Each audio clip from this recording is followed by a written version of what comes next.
Okay,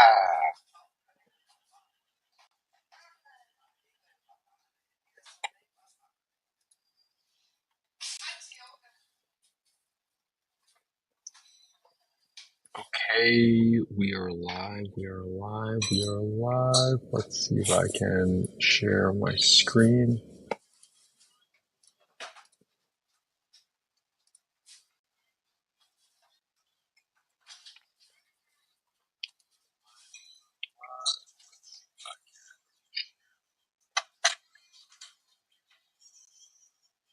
Okay, we're in business. All right, so today we have a duplex here in Huntsville, Alabama. What I typically like to do really quick is just kind of take a look at the streets. Doesn't look like a bad street, a little bit more rural, but I'm not seeing any big issues here. Usually I just look for any signs of boarded up homes.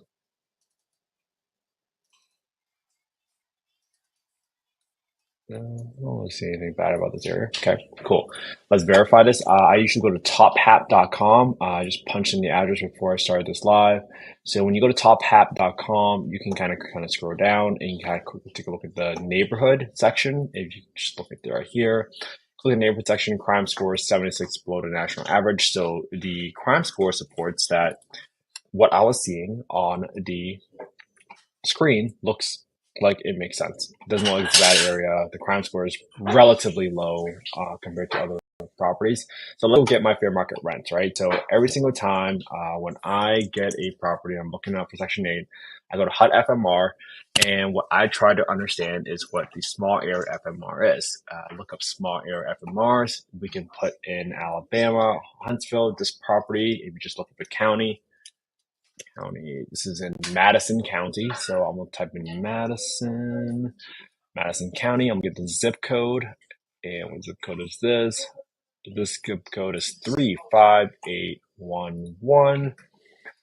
35811. So this is where I'll get my rent. So this is a duplex. A duplex looks like it's two-bedroom units. So my FMR for this property is gonna be 1180 because that's where you get the two-bedroom rent by zip code by bedroom count, and that's 1180. Okay.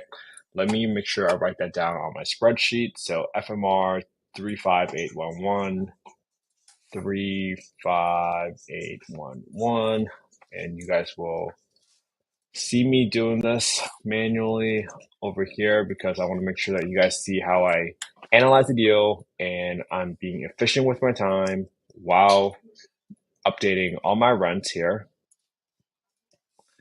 And this is going to be a 3-bed. I just want to see what the rents are. 1180, and then my 3-bed rent is going to be 1530. I always get the rents for the bedroom count one bedroom bigger than mine, just in case I see a opportunity to be creative and create additional bedroom. If you saw our podcast interview with Dr. Joe Azamoah, one of his strategies in Washington, D.C. in a very expensive market is actually learning how to create an extra bedroom. Sometimes that might be simply looking at the basement and figuring out whether or not there is an opportunity to add a basement. And we add it, then all of a sudden your bedroom count increases, and now your rent also increases because in Section 8, your rent is largely determined by the bedroom count, not necessarily what the bathroom count is. Doesn't mean that they don't look at comps, but it's something for you to at least figure out. So at Huntsville, 1409. So I went to affordablehousing.com, and on affordablehousing.com, this is why I'm coming here to analyze the deal. And this is what I'm considering to be my floor rents, right? Because for my floor rents, what the housing authority will typically ask and check for is a test called rent reasonableness test. Okay. Rent reasonableness test means like, hey, even though that the fair market rent is just the ceiling rent typically, unless there is a payment standards that is an adjustment by your locality that says, hey, because we're in New York City, it's more expensive to live here. We might pay more than the FMR, right? Just because of some other budget that they might have allocated towards affordable housing. Now, in that scenario, they might ask you to pay for utilities, but that's okay because usually you get paid back for it or reimbursed, but you got to include those expenses if you are covering for utilities.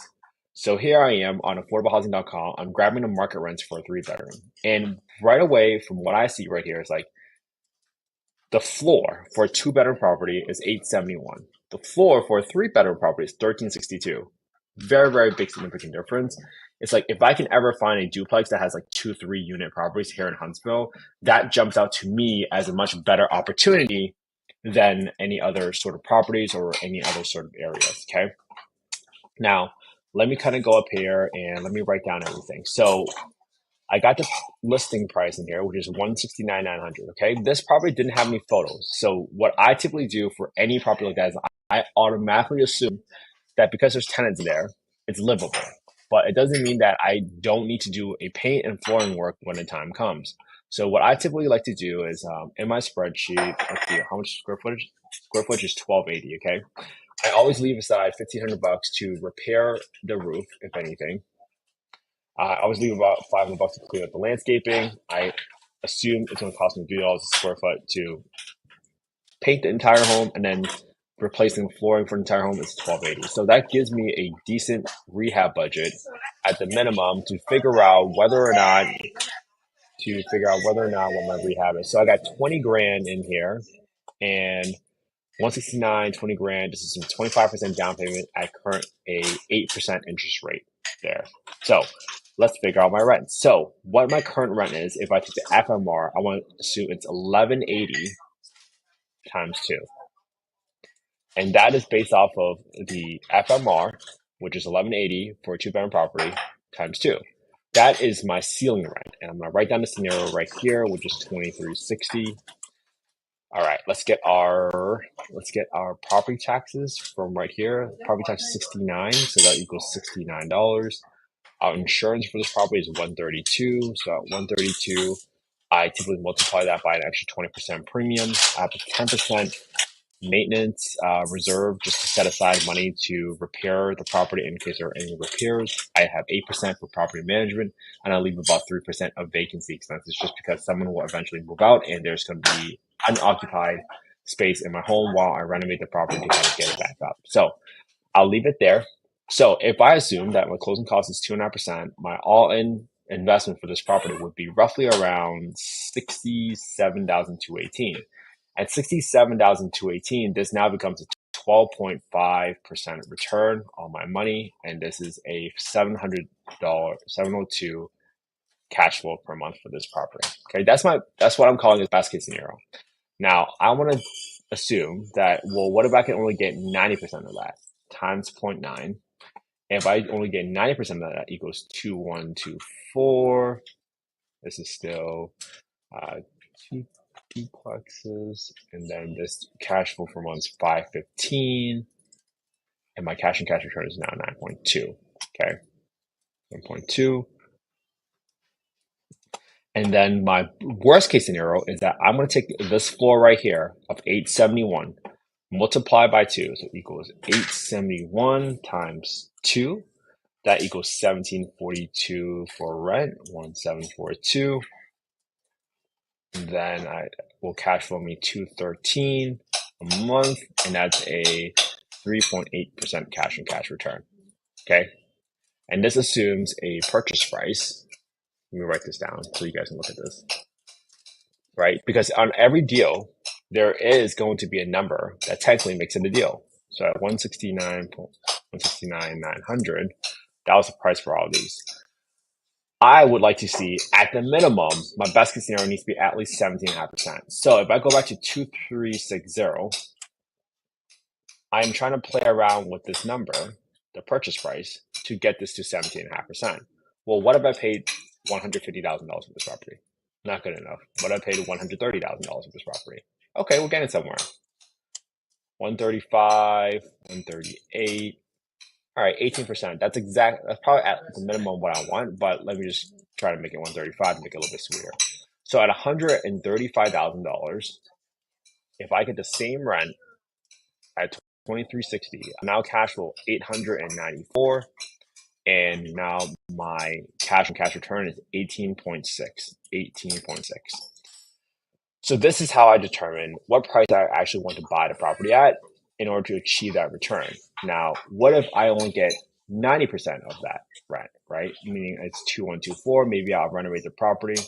So the rent here is 2124, and I still want to get 17%, so 125, 120. Okay. So the safer bet here is really if I offer 120 and I get 2124, I'm still cash flowing $790 and I'm still making, whoops, where did I go?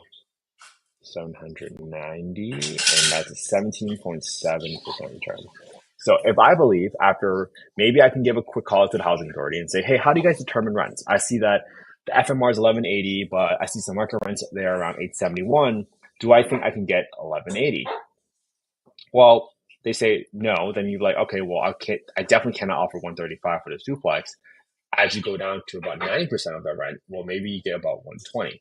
So if I keep going down, and I assume this is my worst case scenario, my floor, what is the worst case scenario number that I can offer and still make 17% return? Which sounds pretty unrealistic, right? But doesn't hurt. Sometimes you just got to sling some offers. 80,000, 85,000, 90,000. Okay, well, if I blindly just make an offer for $90,000 because I did this underwriting and I can get 1742 for my rent, and I will, in this case, still cash flow 653, and now this is still a 17.3% return. So it just depends on your risk tolerance and what your return criteria is. I might look at this deal and say, well, if I offer 90,000, worst case scenario, what's going to happen? I'm still going to get a slamming deal. But if I believe that I really want this deal for some reason, I know something about this neighborhood that I can't tell from online, I might be willing to say, well, let me go up to $135,000. Because at current price at 170, this is not a deal for me, at least for my personal investment criteria and for others. So that was it. That was us underwriting a duplex. Just to kind of summarize everything what we did. We found a property. We went to HUD FMR to grab the small area FMRs to get the ceiling rents. We looked at the crime score on top half to make sure that it's still within a decent area. Let's just stay under 400. And then for our market rents, we went to affordablehousing.com, market rent estimator, and we pulled the market rents and we noted down what the floor rents might be. Because if the market rent is this amount of money for 25 units within this sort of radius, then I know that that gives me a pretty good opportunity to make some decent cash flow, assuming I can get the property at a price that yields a cash on cash return that I look at. Plug in all numbers for property taxes, and then plug in all my rehab estimates. So if you guys want a copy of the calculator that I use that I modified from a few folks that have been so gracious to share their calculators with me, please let me know. But for the most part, just DM me on Instagram at investwithkenhe if you guys have any questions. If you guys like to join our free Facebook group full of affordable housing investors, it's called Affordable Housing and Real Estate Investing. If you DM me the word affordable, I will know to send you the link to our free Facebook group. And yeah, I really appreciate your time, guys. I would really appreciate you guys check out our podcast. It's called Affordable Housing and Real Estate Investing. I would really appreciate if you guys can leave a 5-star review on Apple Podcasts. I really appreciate it. And I have a lot of fun doing this with all of you guys. Hopefully this is helpful.